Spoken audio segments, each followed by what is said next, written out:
جب انسان دنیا چھوڑتا ہے نا تو جسم کے حصے علیحدہ ہو جاتے ہیں، جسم ظاہری بشری علیحدہ ہو جاتا ہے، روح علیحدہ ہو جاتی ہے۔ جسم کو جس ملک سے تعلق ہوتا ہے اس کو وہیں رکھا جاتا ہے، اور روح جس ملک سے وابستہ ہوتی ہے وہ وہیں چلی جاتی ہے۔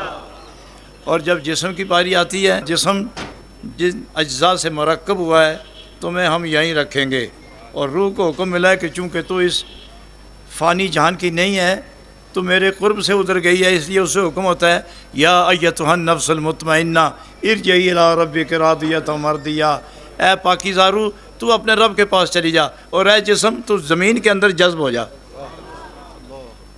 اب یہاں کمال کی بات یہ ہے کہ جسم تو ہوا فانی، اور روح تو اللہ رب العالمین کے قدرت کا ایک جوہر ہے، اس کی لطافتوں کا ایک ذرہ اور ایک کرن ہے، اس کو فنا نہیں، اور جسم کو فنا ہے۔ یہ آگ ہوا پانی مٹی سے بنا ہوا جسم، آگ بھی فانی، مٹی بھی فانی، ہوا بھی فانی، اور پانی بھی فانی۔ ان کے جواہر اکٹھے کر کے جسم کو مرکب کیا گیا، مگر ہے فانی۔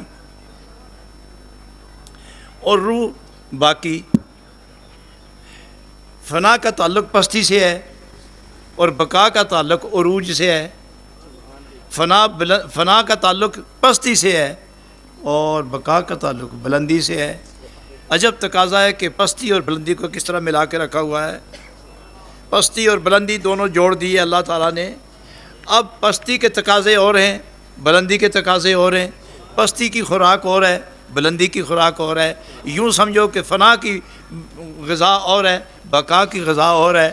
فنا کا جہان اور ہے اور بقا کا جہان اور ہے۔ زمین اور آسمان کس طرح اکٹھے ہو گئے، یہ بلندی اور یہ پستی کس طرح اکٹھے ہو گئے، غذائیں بھی جدا جدا، تقاضے بھی جدا جدا، اور ان کے حیز بھی جدا جدا، ان کے محال بھی جدا جدا، ان کی ترکیب بھی جدا جدا۔ ان کو ایک کر دیا گیا۔ جب ان کو ایک کیا گیا تو اب جس پر نفسانی واردات، جسمانی واردات غالب ہو گئے، روح دب گئی، اور جسمانی تقاضے، فانی تقاضے، شہوانی تقاضے، غضبانی تقاضے اور اللہ سے دوری پر رکھنے والے تقاضے اگر روح کی کیفیت پر غالب ہو جائیں تو روح قید ہو کے رہ جاتی ہے، وہ تڑپتی رہتی ہے، سر پرواز سے محروم ہوتی ہے، تڑپتی رہتی ہے۔ اور اگر جسمانیت پر روحانیت غالب آ جائے تو جسم اور روح دونوں مل کر ان کی توجہ بلندی کی طرف ہو جاتی ہے۔